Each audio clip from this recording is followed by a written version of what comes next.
Welcome to the Indie Opera Podcast. This is Peter. This is Ashley Renee. This is Brooke. This is Walker. We finally had Chuck in the booth. He's off screen. This is the first time we were able to have him in the booth digitally.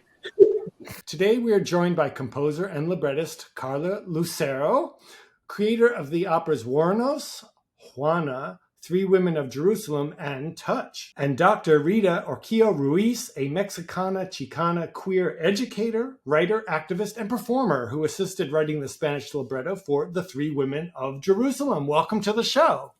Thank you. Glad to be here. So glad to have you here. I'm really excited about this project because I've actually heard of your work, Carla, for a while. Now, we've been talking about Juana.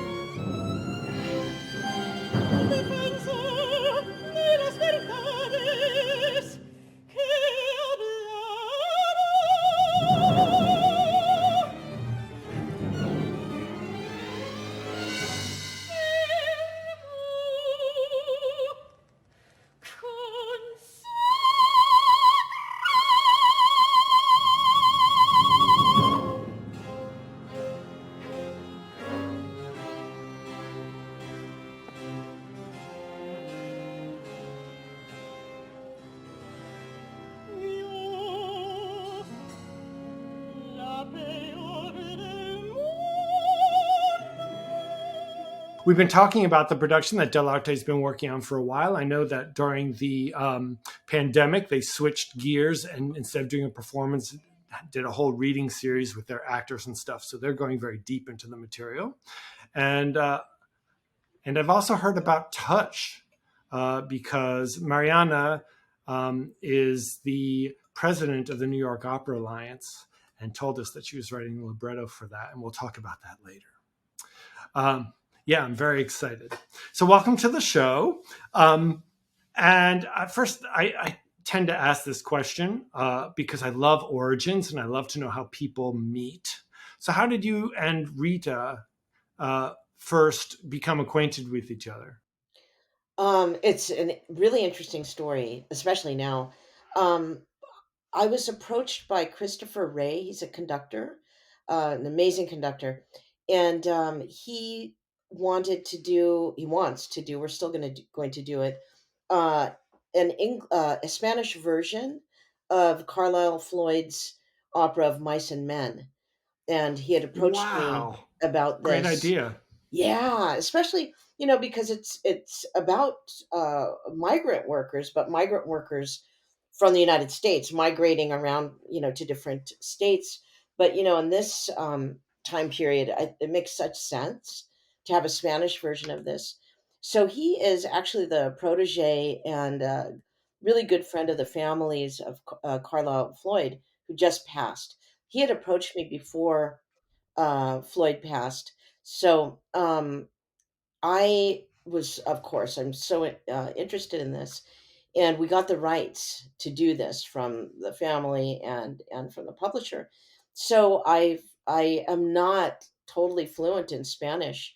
So I wanted, it was kind of a tall order because he wanted colloquialisms from California, like Central California, during the 50s when the story takes place. And so I contacted a really great mutual friend of Rita and mine, Olga Talamante. She is a powerhouse in the Latinx movement, legend, really. And so she recommended Rita. And so I contacted her. We hit it off immediately. And then the pandemic happened. So that was pushed, definitely pushed out of the immediate future during that time. And then I was commissioned for for this opera, Tres Mujeres, with LA Opera, and I thought, wow, I've already established this great relationship with Rita, and we'll move ahead. So that's how we met. We met through another project that will take place after this one. So Rita, you actually grew up near the border? Yes, I was born and raised in the city of Hermosillo, Sonora. If you've heard of the Sonora Desert, my state in Mexico gives it the name. And so I was there, born and raised there until the age of 16 when I decided to migrate and with a passport that lasted 1 month, actually. So then I became undocumented when I was 16 years old in LA. And I grew up in, LA County, went to school in Riverside County and then San Diego County. So I'm a Southern California borderlands type of person. I consider myself what we call in Spanish fronteriza, which is literally a person from the borderlands. And so you two got together, and this particular story for Las Tres Mujeres, thank you, Las Tres Mujeres de Jerusalén. The story centers around the three women during the Passion, when Jesus fell and they offered solace and comfort to Jesus. Is that the moment, the eighth Pretty station of the cross? close. Yes, Is it not comfort? Yeah, it's the eighth station of the cross, and it's when it's after Jesus has fallen. He falls three times, so they come to him, horrified and sad, and what happens is that he ends up comforting them because they are so horrified that all of this brutality and this mob mentality is taking place, to kill. They're bloodthirsty, basically, and the women are really horrified. But what happens is that they just show up out of the blue, and then you hear nothing about them again. You don't even know where they're from. They're nameless. So that eighth station was of interest, definitely, to me. And so now, taking that, you've expanded it to cover the entire Passion from beginning to end, so that they are witnessing the entire thing, which is a brilliant idea. And talk to me a little bit about the language. I know that Rita, you know about the language of present day Spanish speaking people, but how does that fit in with this particular story? It was really important when I was commissioned to do this by Stacy Brightman, one a dear, dear, dear friend, and her main idea was to make this something for the community in Los Angeles. So, and she's very connected with the Latinx community there. So she wanted it to be in Spanish, but it was really important that it was of modern day Spanish so that it is accessible. My previous Spanish language opera, Juana, was in Spanish of the Baroque period. So it's not really accessible, as easily accessible as this one is, to Spanish speakers. So we're really concentrating on Mexican American speakers in California, greater area, the Southwest area. So for me, when I took on the job as a translator, it was important to consistently communicate with Carla about some of the words that I wanted to use. Let me say that it was a multifaceted approach, because I had to make sure that the translation was within the metric, how many syllables I could use per verse, how many within the stanzas, the way that the words would rhyme or not rhyme with each other, etc.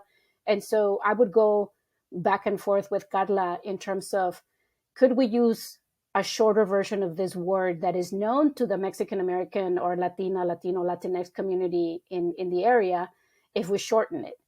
And there's not a lot of easiness to shorten some of the words in Spanish, but instead you could go into another word that is recognizable commonly among speakers of Spanish, right? So as a professor with a PhD in Spanish literature and language, I give myself and anyone else that comes to me permission to mess with language in a way, right? So to have fun with the language and to make it so the language is the mode of communication and understanding rather than the very strict Royal Academy of the Language type of approach.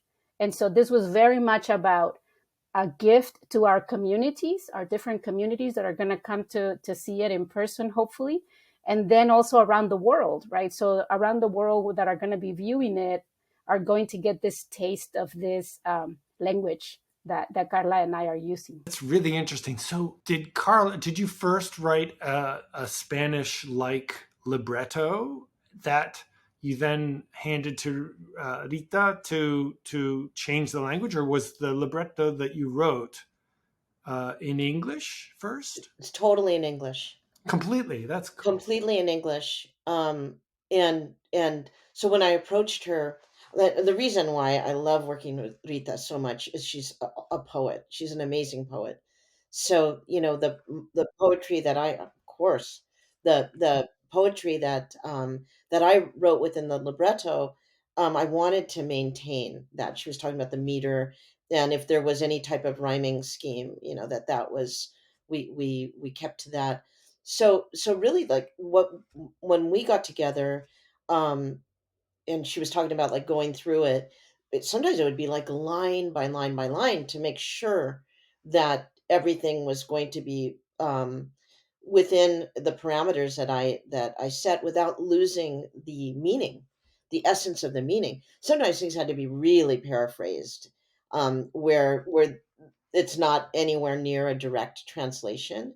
So it was really fun, actually, to um, to find out all of the different ways we can make it work. And I have to say that Carla and I have not met in person yet because of Wow. COVID and because That's of everything. amazing. So it's been fascinating to work on Zoom and over FaceTime and any other kind of device that we could use to be able to go back and forth in our meetings.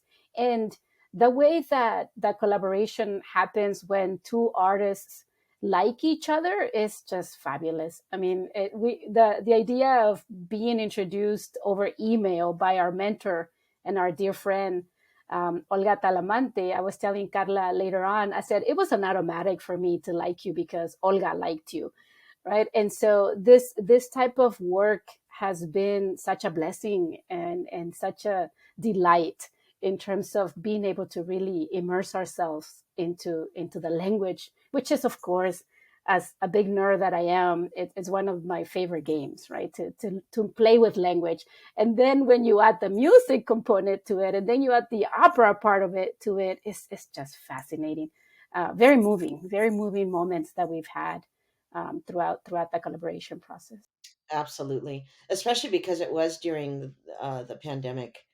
Um, Rita took some horrible losses, and I was in complete isolation, like alone, for months while I wrote this.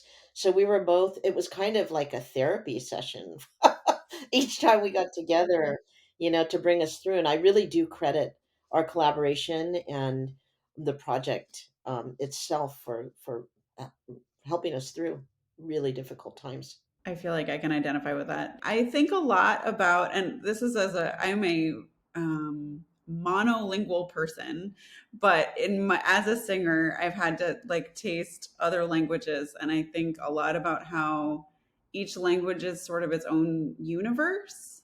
That like even words that are technically a direct translation somehow have evoke a different meaning. And I wonder, as you know, as you do this kind of work, how you think about creating a similar universe for the listeners who are, depending on what language they're speaking. That's a really good question. So you're talking about how, within the context of the opera, how we're creating the same intended, with a different language, same atmosphere. Yeah, I guess. I mean, it's sort of an open-ended question. Interpret it however you would like, but I just think, there are words that you can translate, from English to Spanish or French to German or whatever, and they mean the same thing, but somehow they don't have the same flavor. And I just sort of wonder. I guess I'm sort of just musing on that idea and wondering how that affects the work that you do. Well, Rita was fabulous with this because she would give me choices, right? And she would ask me, dig deep, like, what are you, really trying to say? What is the impact of this sentence or this whole portion of the libretto? And I would tell her, this is really what I want to say, you know strip the poetry, but this is the essence of what I'm trying to say. So it gave Rita more latitude and more choices. So then we would get together, and you can elaborate on this, Rita. It was pretty fascinating. Be glad to. For me, being a professor of language, not just Spanish, but of language in general, it's important to be able to capture, um, let's say, one word in several types of Spanish, right? And so one of the examples that I can give, which is fun because I love popcorn, is popcorn, right? And so if you say popcorn in Mexico, it's going to be palomitas. If you say popcorn in Puerto Rico, it's going to be poporoto. If you say popcorn, so this idea of how do I, as a translator, offer Carla not just the various versions of Mexican Spanish that I can give her, but also what we call universal Spanish, right? Or standardized Spanish, in a way that she is going to be able to identify with that word. As I explained to her, 3 words in front of you, these are all meaning similarly the same thing, right? But this one means this a little bit more towards this verb, and this one means more towards this noun, etc. And so it was kind of like having Spanish language classes sometimes, just to do one verse, right? Or to do one one stanza. In that sense, it was very much honoring, Brooke, what you're asking in terms of that meaning, right? That deep meaning that the singer is going to have to evoke through that word. And also being really careful in terms of the phonetics of the word that we would choose, because Carla would remind me, this word is going to be hard for the singer to pronounce and for the singer to elongate in the song itself, etc. So it was a very fun, but also very careful and meticulous type of work that we were doing together. And she and I had a similar approach to language, so that when we met with someone else that is from Argentina and would question some of our choices, we had to defend them in terms of poetic license, but also in terms of the cultural context of what we were doing together. I don't know if it's an exact equivalent, but it made me think about how certain words put you in certain geographical locations and certain cultural locations. And I was just thinking about sort of within English, how and it's not exactly, but I'm thinking like the argument between like pop, soda, cold drink, like that it's just like it's the same thing. Um, and I know, like, as a Southerner, if someone says, or especially as a person from New Orleans, if someone says cold drink, like that puts me home. Versus like someone saying soda, and I know it's in essence the same thing, but that doesn't bring me home. It does bring me, I'm familiar with it, but it doesn't put me in a place of home in hearing it. So, I mean, it's not an exact equivalent, but that's kind of what it made me think about. Thank you, Ashley Renee, for that. It definitely brings me to the point of the fact that I grew up in Southern California and the fact that I lived in LA for many years and went to high school in LA County. Was important for me to offer Carla, who is also in California, but in Northern California, right? Some of these word choices, because it is important. Language is about identity, and language is about memories, and language is about flavors and about remembrance, right? And so in this sense, it was a very conscientious effort to geographically and emotionally locate the work in LA proper. And so in this sense, Carla and I were very lucky to have been paired together. Our mentor is just brilliant, and she knew that we were going to be able to create what I call at this moment magic and beauty with the work. And people will be listening to it from all over the world, right? So they will. So do you think when Spanish speakers hear it in Argentina or elsewhere, they will they'll recognize that sound of that place? Will they know what place it's talking about just from hearing it and hearing the words, or were they not necessarily be familiar with that? I think it's almost like hearing an accent, because we're not using, like I was talking about Juana before, where there's actually different verb tenses, and that it's a very archaic form of Spanish. This one, because it's present day, we did make a conscious choice to create something that would be pretty universal to Spanish speakers, yet there are some colloquialisms that are specific to LA. But I think that it would be it's very understandable for anybody who speaks Spanish. Walker, thank you for this question. I also believe wholeheartedly that it's not going to just obviously be language, but music, right? And so how does the music itself, as is being sung by the different singers, and the way that it's going to be, that a certain word is going to be elevated or prolonged or shortened, and the different types of emphasis that the singers are going to be giving these words is going to create I think a universal understanding for anyone that is speaking in Spanish or that is understanding Spanish.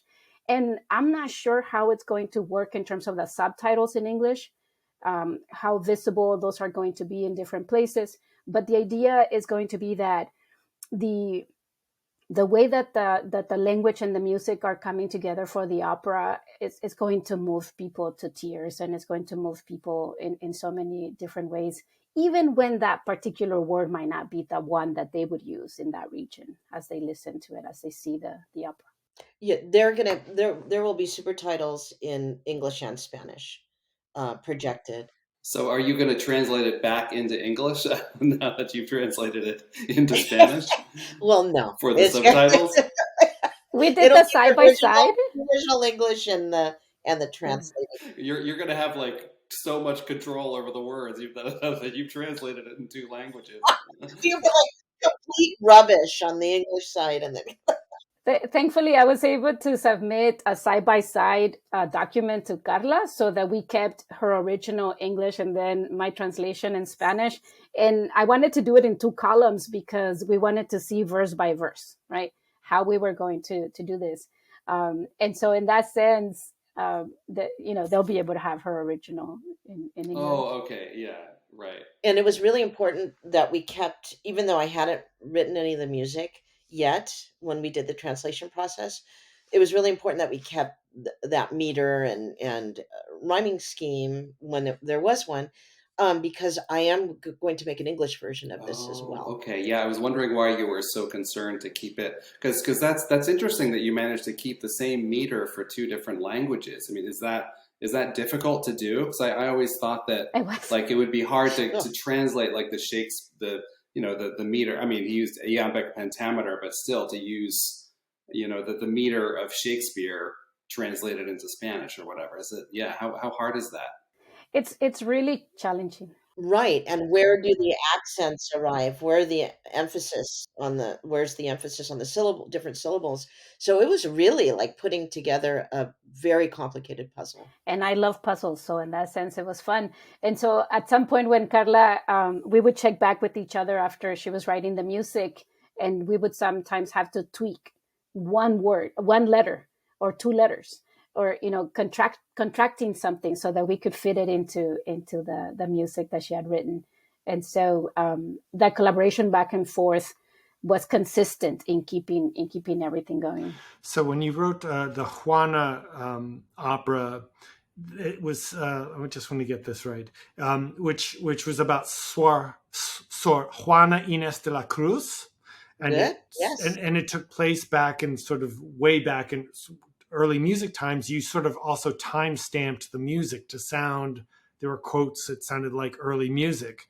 And in this case, we're stamping the language with a regional thing. Is there also some sort of time indication within your music to show anything about time period, or are we in the modern era?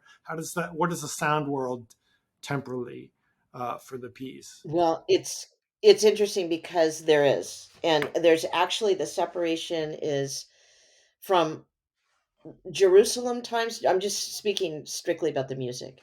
So in the first scene, the audience will hear music that is very Middle Eastern sounding.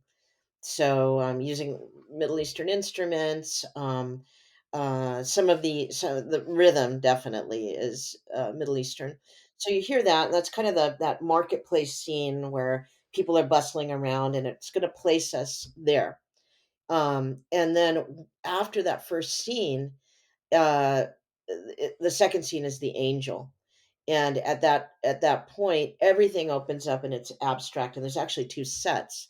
So that first set is cleared, and then it's and actually and the music changes at that point that it becomes really abstract, and it gets more and more abstract as it goes along because the story really is about looking within yourself, to rise to a higher plane and to do good in the world and be empathetic. But it's kind of as the characters start to go more become more focused internally, it becomes much more blown out and abstract, and the musical world is completely different at that point. El Mesías, Jesucristo, el cielo llama su nombre. El cielo llama su nombre. Debemos irnos. El cielo llama su nombre. Debemos irnos. El cielo llama su nombre. Caminamos hacia al lugar del descanso. And instrumentation wise, you're using some Middle Eastern instruments. That's really interesting, with a normal Western orchestra as well. Is that a full? Yeah. So LA Opera is bringing its full. Is it a big orchestra? It's crazy big. Like Massive. there are two orchestras and three choirs. So the two orchestras, one is professional. The other one is no, I'm sorry, there are three orchestras. One is from LA Opera. One is students like at the conservatory. They're almost pro. And then there's a third opera that is orchestra that is a youth orchestra. So this I had to orchestrate for three different orchestras. So the youth orchestra is basically like they're huge, and they're playing mainly like quarter notes and whole notes, so they're giving body to it, right? The intermediate to advanced orchestra is playing a kind of a slightly different version than the pro orchestra, and the pro orchestra is playing very complicated music. Then the choruses, I'm talking about the choirs. There is a professional chorus. Then there is a community chorus, and there's a children's chorus, and or a children's choir, and they're the voice of Jesus. So we never see Jesus. And then speaking of international collaborations and understanding, we at the very beginning, Stacy Brightman told me we want to use choirs from around the world to have a global participation. I thought, how is this going to work? So what we did was there are some hymns that I'm using that are very well known in Mexican American culture, and so I'm using those hymns. So we decided that's what we're going to send to the global choirs. So they're coming from all over the Americas, um, Asia, Europe, and we had a company involved who went through this whole process. It's really nuts. There were these videos made to teach these choirs, what they need to sing, and I arranged the music, the SATB. So they're mixed. It's a mixed choir, and there were these training videos to actually teach them remotely how to record this, and of course this is during the pandemic, so sometimes you see just individual singers singing, and they and sometimes it's these big choirs, but there's hundreds of people. And so this company, what it did was it took the audio and the video recordings of these choirs singers, and made a video of it and audio. So each time these hymns come, these people, the video of these singers, hundreds of them, is projected onto the walls, and they're moving. My God, we got a taste of it, their voices, and it is just gorgeous. So that's a big, like, international element to this. That is amazing. I mean, that really is amazing to me. Yeah, it's just amazing to me, and it's sort of these sort of inventive solutions that have come around because of the pandemic. This just would not have happened in the same way or as quickly.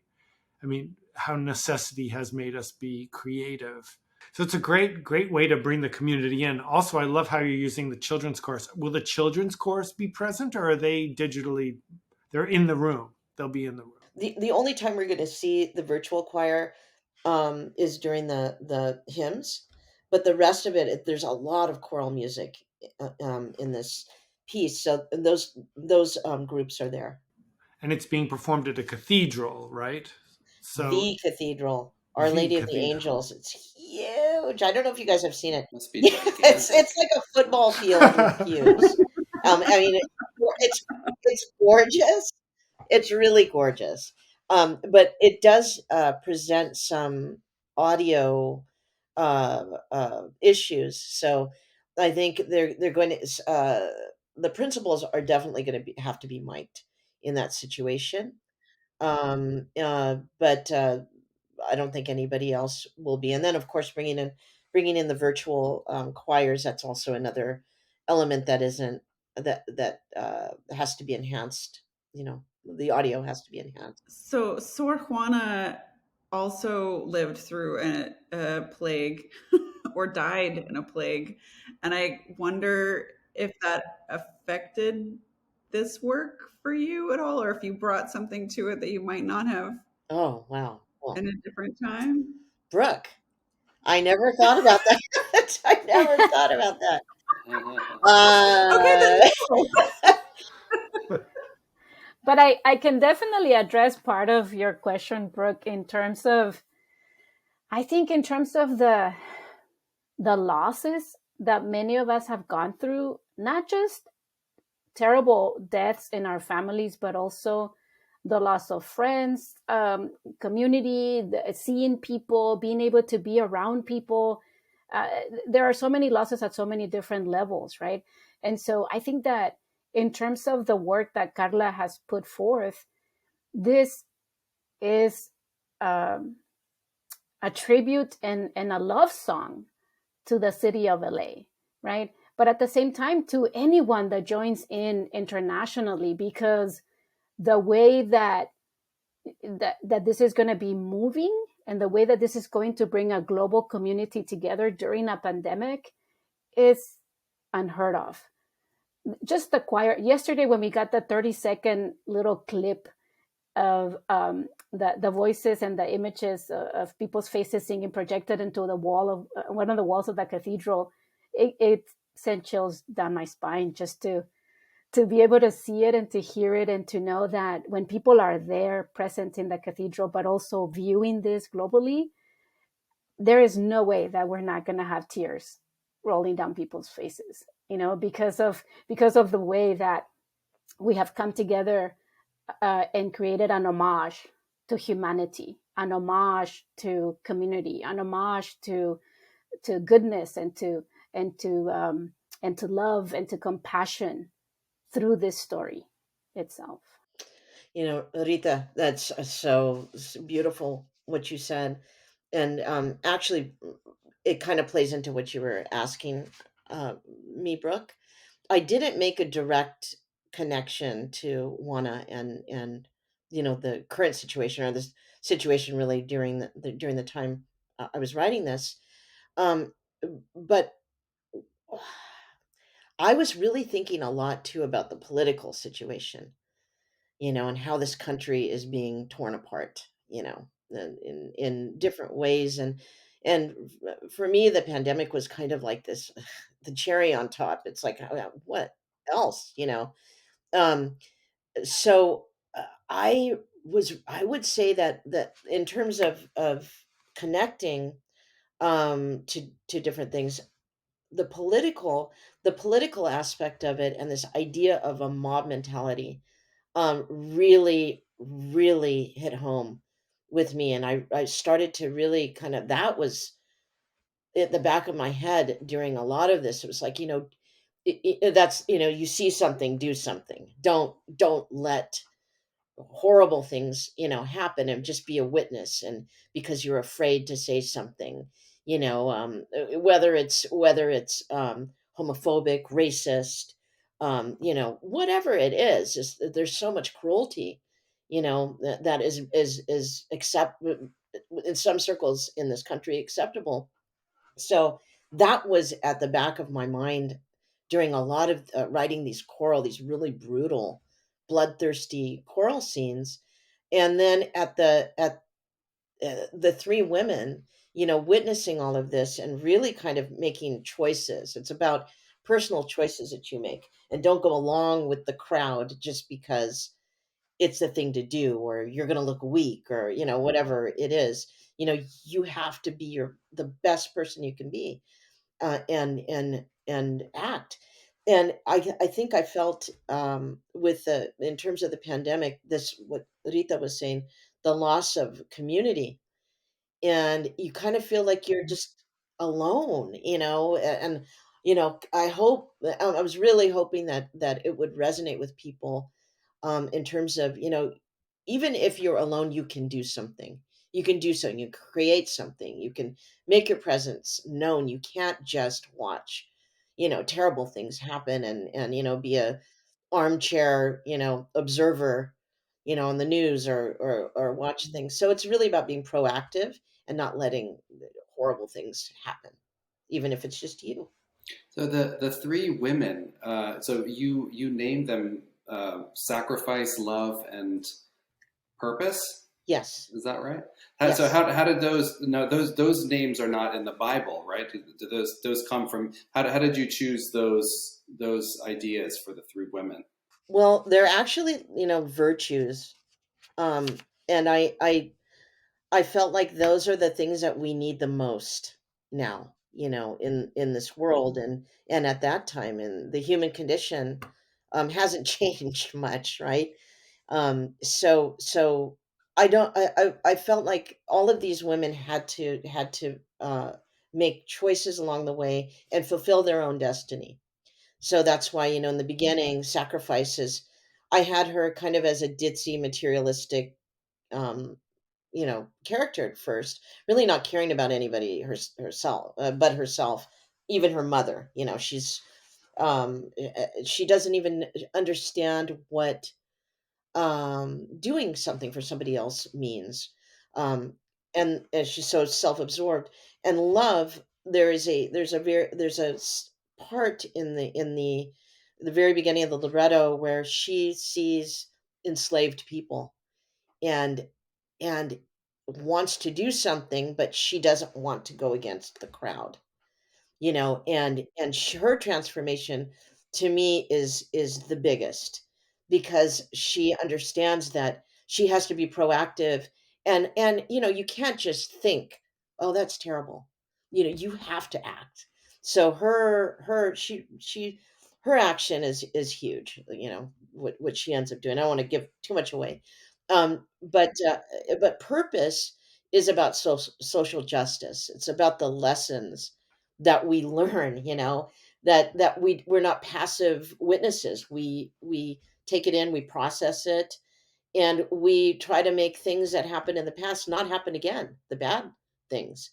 So purpose becomes understands that her purpose is to stand up for and be vocal about things that need to change for the better. Their names came to me through the writing of the libretto. I was just gonna say, Carla, as you were talking, like talk about the intersection of activism and art. We're often, thinking about how art can function as, a form of activism, and this is like palpable. But I guess I'm wondering, as they came to you, those names came to you, I'm wondering, when did this form of activism come? Or I'm not even saying that, assigning it to you as activism, but like, where did the impetus to tell this particular story? And I know you said that these women were nameless and in the Bible. Was that sort of the impetus,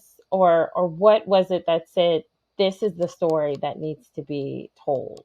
It's kind of a story within a story, because um Stacy Brightman and I went around and around, like, we know it needs to be something that, first of all, we were looking at the Old Testament, and this is the New Testament, right? So we knew that it had to be something that is relevant to the Catholic religion. So we went back and forth, the saints and different stories in the Bible, and Stacy actually came to me with the Passion. And I thought, oh my God. And early on, she said, there has to be some humor in it. And she came to me with a Passion. I was like, oh, that's a real knee slapper, What God, how am I going to find, humor in this? So that idea kind of went away. I mean, there's moments with the three women in the beginning when you really see their characters, where you do see, there is some comedy, especially around sacrifice. But I told, and Stacy knew that all of my work has to be woman centric. It has to empower women.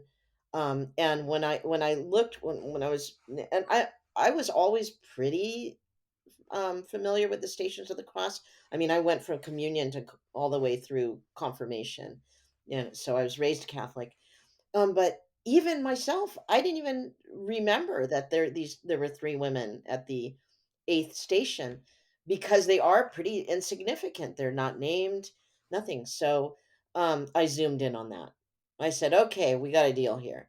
It will be the Passion, but I have to base it on this eighth station, and I'm going to take them out of that context in terms of, them meeting Jesus at the eighth station. I want them to observe everything so they can make this journey, rather than meeting him, more than halfway through his journey. Why did you choose the three women instead of the Virgin Mary, or or the Mary, or one of the other, like, really excuse me, well-known women that were on the scene?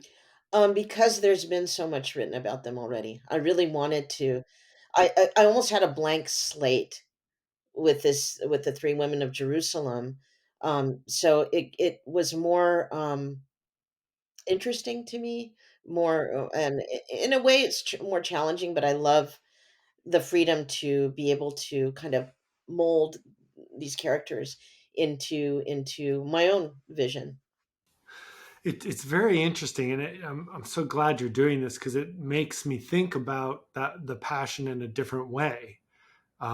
Because the idea of the women coming and offering to help, that's a very brave gesture of someone stepping out from a mob to perform. Just like there's the vinegar, the guy puts vinegar in the side. It's like, wait a second, what is going on here? And it's interesting to suddenly have a description of these three women as actors within the scene, acting against what the mob normally does. I never sort of played out in my mind the significance of that. Now it's wonderful that you brought that together. Thank you. You know, in the Bible, or during in that eighth station, they really, for me it was like, that's not enough. They show up, they're sad for Jesus, and Jesus comforts them.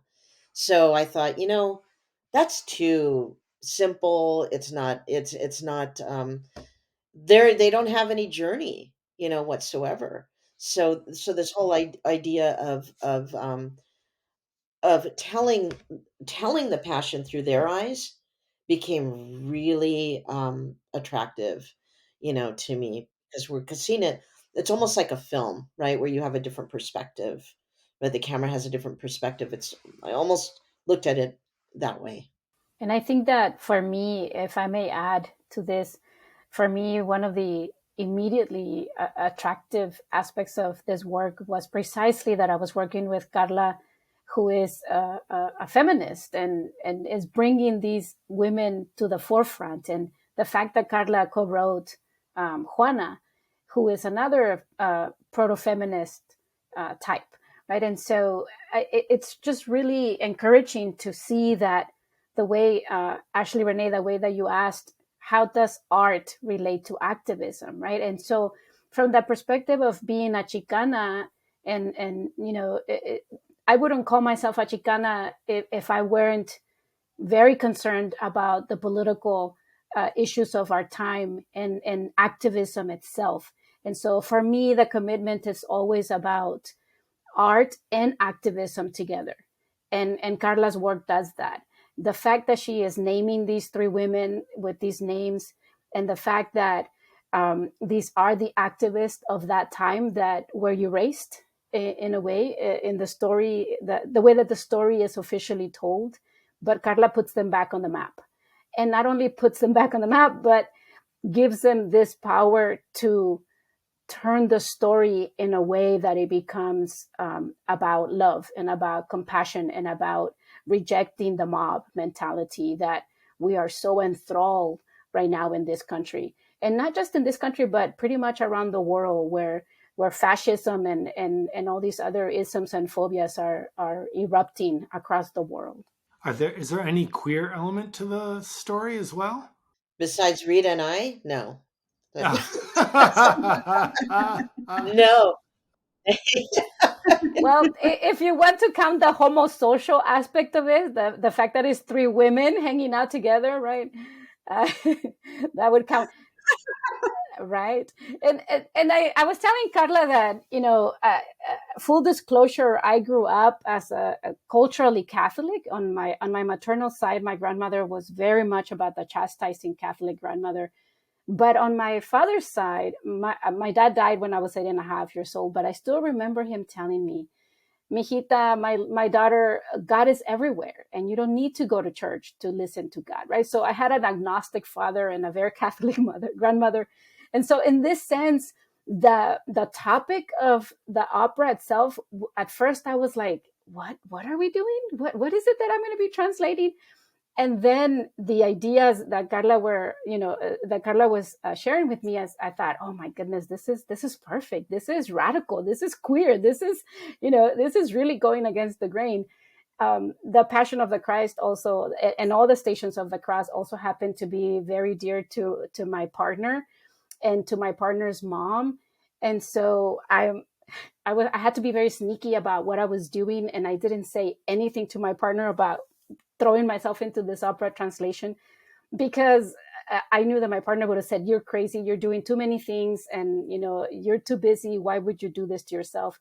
But it was the perfect opportunity to say, my sweet love, here's a present for you, because you love this story, because it was very much the opportunity to offer it as an homage to my partner herself, but as I had mentioned earlier, to my dearly departed, right? To the 3 family members that died within 11 days of each other because of COVID complications.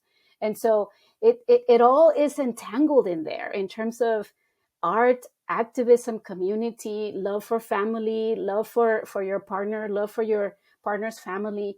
And how do we bring these passions and love of self and love of others together? And Rita, when she said she lost 3 family members, that was happening while we were doing translating the libretto. So I'm so sorry. I mean, I still grieve for your loss. It was really painful, and I think we both went so deep, in using this as something cathartic, and healing. I wanted to get though back to the queer question because something did enter my mind. So the angel that we have is an androgynous character, right? And without giving too much away, he's countertenor, and he's going to be like 12 feet in the air at least, like suspended. And there is a line in there that I wrote, and when I wrote it, I remember like, yeah, this I love this, where he says, and I have actually somebody coming back into the story that is not supposed to do it in the Bible, and I thought I was going to get my hand slapped for it, but it works. So somebody asked the angel, who's kind of the liaison between Jesus and the people, townspeople. Um, the angel says, "I am not a man, and I am not your savior." So it's this interesting thing because everybody's wanting uh acceptance or forgiveness, from Jesus as a man, right? And so when they go to the angel's like, there's no patriarchy here. You have the answers yourself. So do not make me into a power figure, because you see me as a man. So that's kind of more of a gender um uh type of thing that's happening, but I think it's a little bit queer, a little bit. Who's singing the angel role? Who's singing it? Jacob is a gorgeous, gorgeous voice, and he is one of the LA Opera's young artists. Oh, great, great.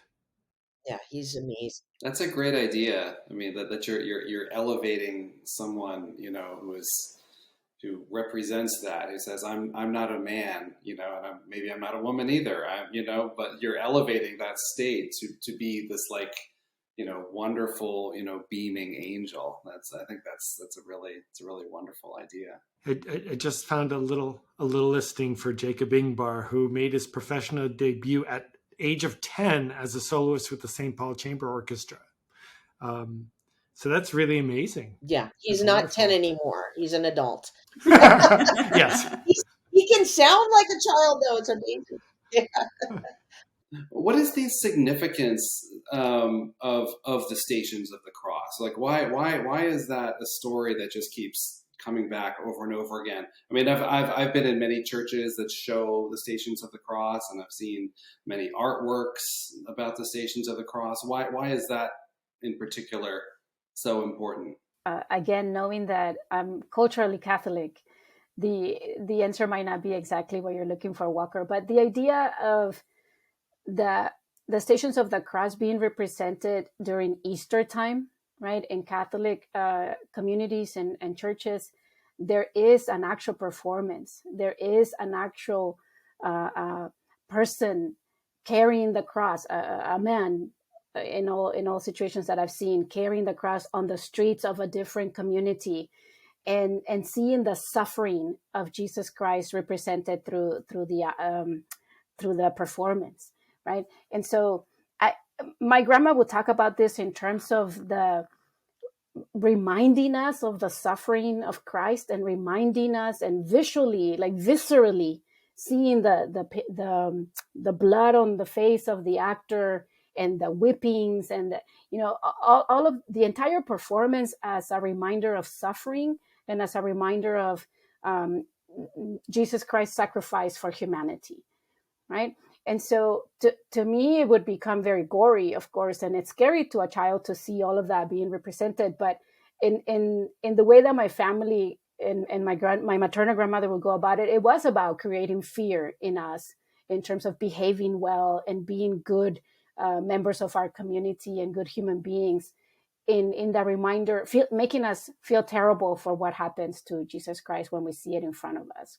Yeah, it's actually I've always found Good Friday a difficult day as a kid, when you go to church, because you are cast as the mob. You actually say the words that the mob, so you have the guilt of crucifying Jesus yourself because you say crucify them. That's, you sit there the whole church, you have to say this.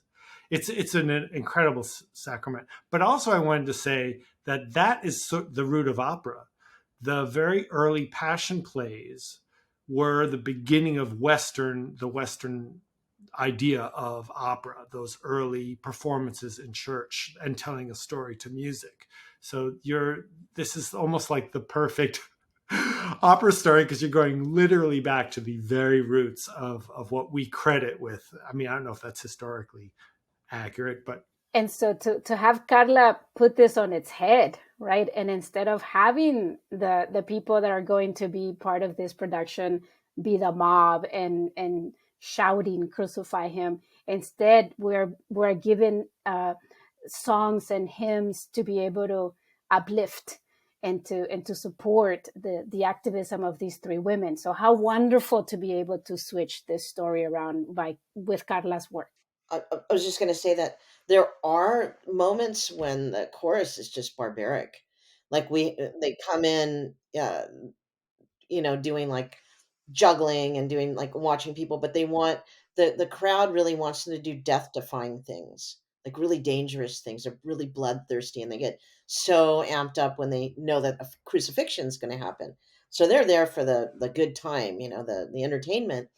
But it is countered by those hymns, and we are encouraging the congregation. Actually, it's the complete opposite, to stand up and to sing these hymns instead of saying crucify him. They're going to be watching people, you know, really bloodthirsty people, but they have the opportunity to try to counter it with the goodness.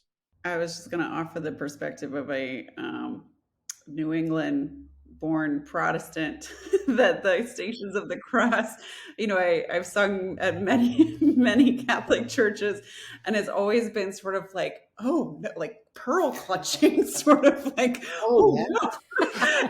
no. and I really appreciate the desire to subvert it because, there was something always sort of grotesque about it that I found really troubling. And I, on one hand, like it is sort of the element of what Christianity is, but on the other hand, I was like, oh, I feel like it sort of became pornographic in some instances, and I really like, thank you for taking this and turning it in a different way. And again, like I'm revealing my own personal impulse to clutch my pearls, but yeah. I just wanted to share that my very, very waspy background in that regard. No, it's totally relevant to what we're talking about, because um myself as a child, I would be in horror and really sad, like crying.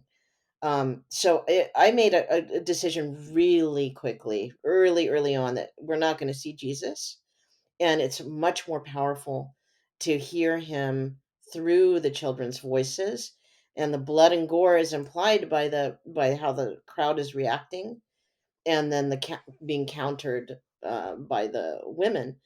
Um, so yeah, it was in. I think that once you put in those elements of seeing somebody being whipped or stabbed or falling and bloody, and that becomes the focus, right? Instead of the greater message. So It addresses that whole idea of like the bystander, and calls you uh, like the whole like psychology of being a bystander and the behind the bystander effect.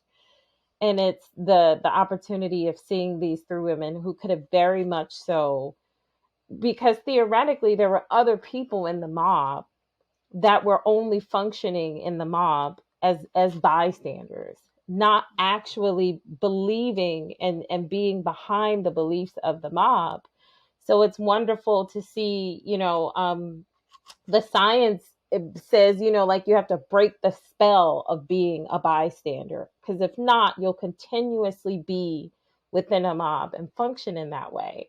And you were talking about that earlier, Carla. So it's a really nice calling out, and showing the opportunity that you don't have to function as a bystander. I really, that's really like lovely and fascinating to see that flipped in that way. Thank you, Ashley Renee.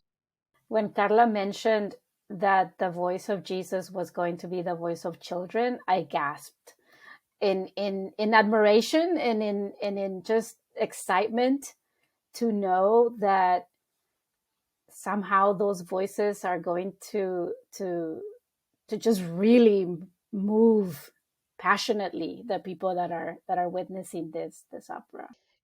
Thank you, Rita. I do want to say that just to point out, because I'm sure more of this will be made in like the regular press, but this is the first time they've commissioned a female composer to write something for LA Opera. So this is the very first. So congratulations on that. Thank you. Proud feminist here. Makes me sort of shocked that that's true. Yeah. Thank So brava. And also the first Spanish speaking opera ever commissioned by LA Opera. So proud to be, chosen for this project. Really, beyond. It's funny because all of these things that are happening, there are a lot of firsts with this particular opera for LA Opera. First for me as well, but it's just kind of this seeing an evolution happen, and I'm hoping that I'm part of a greater movement, that this, and I don't think it's going to be a one-off. I always feel like once you kind of like that idea of stepping out, that it becomes easier for the next person and for more people to do the same. And I feel that it's not just about opening the door, but taking the door off of its hinges, right? To be able to just like, you don't even have a door anymore. So bring in the women in rows, right? Like bring in these librettists and composers and everybody. And so I could not be more excited. I'm sure you already gathered this from everything that I've been saying, that I just feel like a tag along, and I just feel like I get to hang out with the cool kid that is Carla Lucero. Oh, way.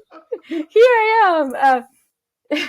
When I told my family and friends that I translated an opera for LA Opera that Carla Lucero wrote, they were beside themselves. And I have to just share this, Carla, I shared this with you already, that my mother passed away when I was 21. So I'm parentless. And my tia Rita, I was named after her. She was my mom's only sister. She had 5 brothers and 1 sister. And my tia Rita continues the religiosity in the family, right? So when I told her, hey, I have a gift for you. This is not going to be something that you can open, but it's something that I wanted to give you as a gift. Your name and my name, which we share. I told her when I was little, I always behaved badly about our name. I didn't want your name. I wanted my own name. And I would tell my mom, like, why did you give me your sister's name? Why couldn't you give me my own? And I would be bratty about it. I said, but as I became older and you became our mother figure, I wanted to do as much as possible to honor your name. And my gift to you is that our name, Rita, is going to be in some of the highest places ever. And I translated an opera on this topic, and she couldn't just say congratulations, I'm so proud. She said, oh my dear, oh goodness, I am so glad you're coming closer to God, because you had kind of in a good Catholic fashion, right? In a great Catholic fashion. I am so thankful that you're coming closer to God again because you had strayed away, and I know that you have had issues with God. And I said, I had to stop her, and I said in Spanish, Oh right? I said, God. Tia, God and I have never had any issues. Honestly, it has never been between God and me. But it was really interesting, that as I'm honoring her and telling her our name is going to be in LA Opera, and big names, big letters, she still does the chastising Catholic part of it. Like, I'm so glad, Oh so, God. Yeah. but in this sense, that any person that I have told that I translated an opera for LA Opera with Carla Lucero's work is beside themselves, excited to know that if I participated in a project, it's going to be something that I truly and deeply believe in, and that I throw myself into wholeheartedly. And so when I tell them that the topic, they're even more surprised that someone like me who doesn't practice the Catholic religion right now would sign on to this opera. And I said, you just have to be able to watch it. You have to join me in LA on March 19th, 2022, so that you can see for yourself what it is that we've created here. Wow. And it's unbelievable what's going on. I just want to make sure that we also mention other people who have collaborated with you. It sounds like Eli Villanueva, He's an amazing who's director. an amazing director. Was he the genesis of some of these ideas of using projections and things? So it's hard for me to know because I met Eli after I was commissioned, and during that whole conversation of the commissioning, I was strictly dealing with Stacy Brightman. So she was talking about all of these projections. There's also something else. I thought it was a secret, but I just did another like a webinar with Eli, so I think I can say it.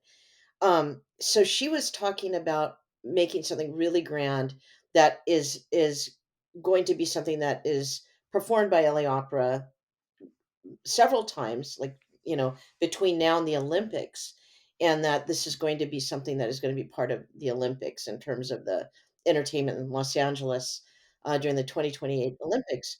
So she had a very grand vision, wanted it to be international. That's how the choirs came about.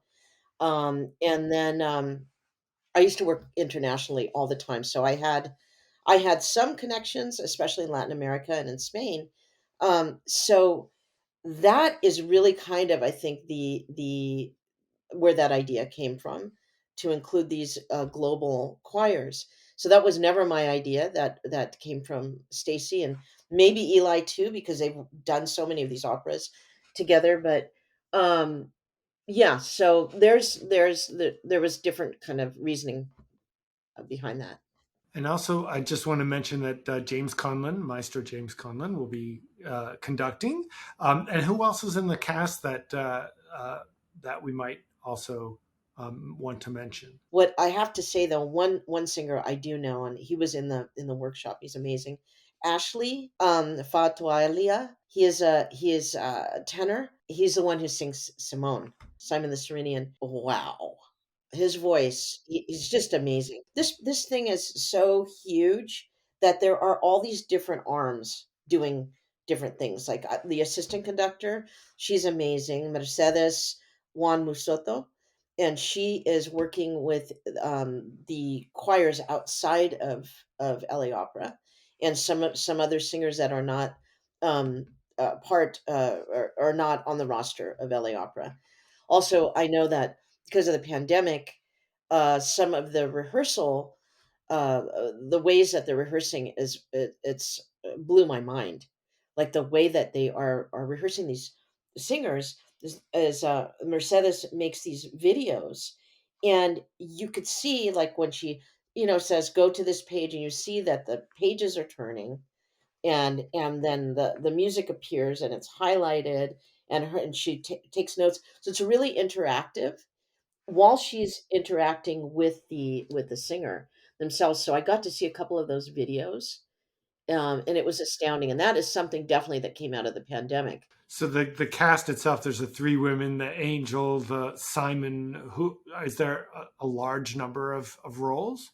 Yeah, well, not a large. There are like 9 roles, and 6 of them are principals. So I wanted to just sort of we're coming to the end of our time. I just wanted to mention things that are also coming up for you, for both of you. What's your next big project after this, Rita? Thank you for asking that. It's I'm excited to even just say this out loud because Carla has already told me that hopefully we continue to work together for other operas, and she'll mention this as she speaks about her projects. That's a little bit further into the future, but as I was translating this opera, I had just translated 2 children's books, and so one of the and these are my first translations of children's books, and one of them is by Selena Gonzalez, a writer here from San Antonio, and a beautiful visual artist, Adriana M. Garcia. And so these 2 women are from the west side of San Antonio, which is the Mexican American side, proper side of San Antonio. They grew up together, they're childhood friends, and they've created these 2 books. I translated the second one. Their first book is called All Around Us. And the second book is Where Wonder Grows, Donde las Maravillas Crecen. And so it was just one of these, would you do me a favor and translate this book for us? Because we're going to do a walkthrough during COVID. Children would go outside of the library and look at each page of the book on big cardboard, on big boards, and then they would have the English and the Spanish translation. And so this was just a favor that I did for them. And then they talked to the publisher in New York and said, by the way, we have a Spanish translation of this book. If you want to publish it, would you? And they did. Wow. And so it was really super exciting for me. So the book was it just came out this month in January, this past month. And then the same publisher, Lee and Low Books, asked me if I would translate a book on a transgender child becoming a big brother. And talk about the challenge of translation when Spanish is so gender normative. How do you translate for a trans child, right? Uh-huh. So that's the second book, and that's going to be coming out in June. And that one is when Aiden becomes a brother. And so those are in the translation work and artistic realm. And right now on my sabbatical, I'm not teaching, thankfully, I'm not in the classroom right now, but I have an academic sabbatical, and I'm working on 5 different co-edited volumes on different aspects of my work, which is feminist and queer and Mexican American and Latinx studies. And Carla, I know you're working with Mariana Mott Newworth, who we happen to know, at least I know I do, because she's the president of the board of NIOA, and she's doing some great work there. So she just mentioned that she was doing an opera with you about Helen Keller. Mm-hmm. Yes, we went there. It's it's called Touch, and Mariana is my co-librettist. I'm right now finishing the piano vocal score. It's due in June, so I'm like, going crazy trying to get it done. But man, it's crazy to try to get into Helen Keller's head. For one thing, it's a completely different experience. But man, it is fulfilling, and probably one of the times that I've had to go really into a place where I haven't been. So musically, it's really coming together in a very unique way. So that's my current project. I'm also we mentioned Of Mice and Men. Not quite sure when that's happening, but on the back burner, what's happening are 2 projects, opera projects. One is more, it's like a hybrid of opera and film, and that's with Roxy Perkins. It's called Luz, Luz, and it's a pretty killer story. I'm excited about that. I don't want to give too much away, but that's one thing. And then I have another project that Mark Campbell and I have been trying to get off the ground. So we're trying to get it going. So those are other projects that I'm working on, but right now it's really about Touch, the Helen Keller opera, and Opera Birmingham is producing it, and we will be having a workshop at Siegel Music Colony in New York, right?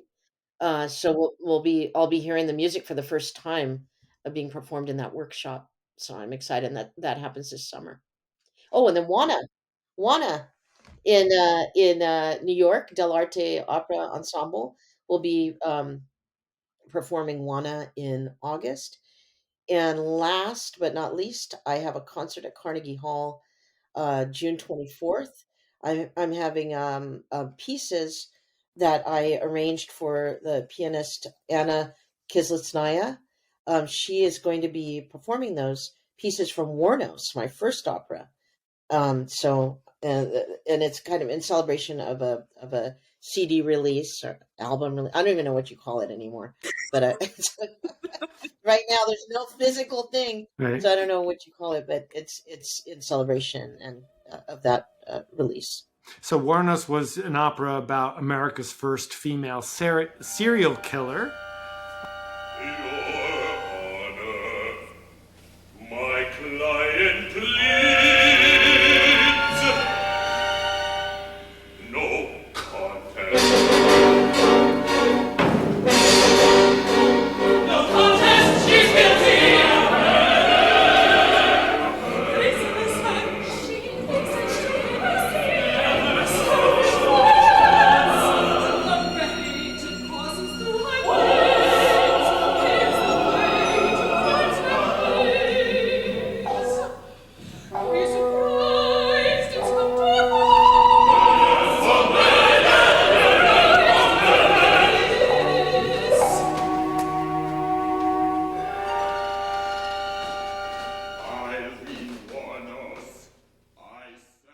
That opera premiered, believe it or not, like 20 years ago, in 2001 in San Francisco. And it was really a prototype. And I was, criticized for making somebody like that the subject of an opera. First of all, she was queer, and she was a victim of horrible abuse, and it was horrible. The story really, really moved me. And so I thought I'm just gonna go for it and do it. And so now it's getting a lot of attention. But before it was like I even had somebody write in a newspaper. I'm not going to name this person, but makes me mad. Is he said something like, "It's a shame that Ms. Lucero would waste her talents on a subject like this." And it was about the consequences of an unhealed life. You know, so it was crazy, but yeah. So I went from writing an opera about a female serial killer to a nun to Jesus and three women to Helen Keller. Why not? A true rebel, a true rebel. Peter, I failed to mention one of the other projects. I'm really excited that one of my favorite writers right now is not just right now, but Reina Grande is has been lauded as like the next Sandra Cisneros of writing, and so she has a collection, a co-edited volume in which I was a contributor, and there's 41 artists and poets and writers that are part of this collection, and it's called Somewhere We Are Human, Authentic Voices on Migration, Survival, and New Beginnings. And this is strictly a collection of people that were or have been or are undocumented in the United States. And so it's coming up in June in English, and they also are doing a version in Spanish that is going to be coming out in September for Latinx Heritage Month. And so I couldn't be prouder to be a part of this collection. She petitioned for me to contribute one of the pieces, and it's called First Visit, which is my very first visit to see my family after 5 years of being in this country without papers. And I was still without papers, so when I came back, it was a whole ordeal. And so just the fact that we're having a collection of stories and voices and art like this, and it's co-edited by Reina Grande and Sonia Guiñanzaca by I believe it's Harper Harper that produced it. So great. And thank you so much for your time today. And we're really excited to hear more about this project. I'm sure it's going to be a huge splash and be part of the Olympics. That's really amazing. So thank you so much for being on our show. Yes, thank you. it's our pleasure. Thank you so much for having us. Thank you very, very much. It was an honor. Delight. Ciao. Ciao. Bye, ciao. Bye, you all. Hasta luego. Thank you. Adios, amigos. We hope you enjoyed our show. Please give us a thumbs up, consider subscribing to our YouTube channel or audio podcast feed on Apple Podcasts. And if you have any comments, suggestions, or feedback of any kind, please let us know by emailing us at comments@indieopera.com. Help us to make the future of opera brighter and bolder with a tax-deductible gift today. Donate to the Indie Opera Podcast on our website, Facebook, or on Patreon for special benefits. This episode of the Indie Opera Podcast was recorded on Riverside.fm with co-hosts Ashley Renee Watkins, Walker Lewis, Brooke Larimer, and Peter Zepp, and our special guests Carla Lucero and Dr. Rita Urquijo-Ruiz. Our show is created with the support of associate producer Chuck Sachs, Jonathan Blaylock, PR consultant, Gregory Mumji, web correspondent, and Rosha Kriyan, our theme song creator. This episode was edited by Peter Zepp. Thank you for watching.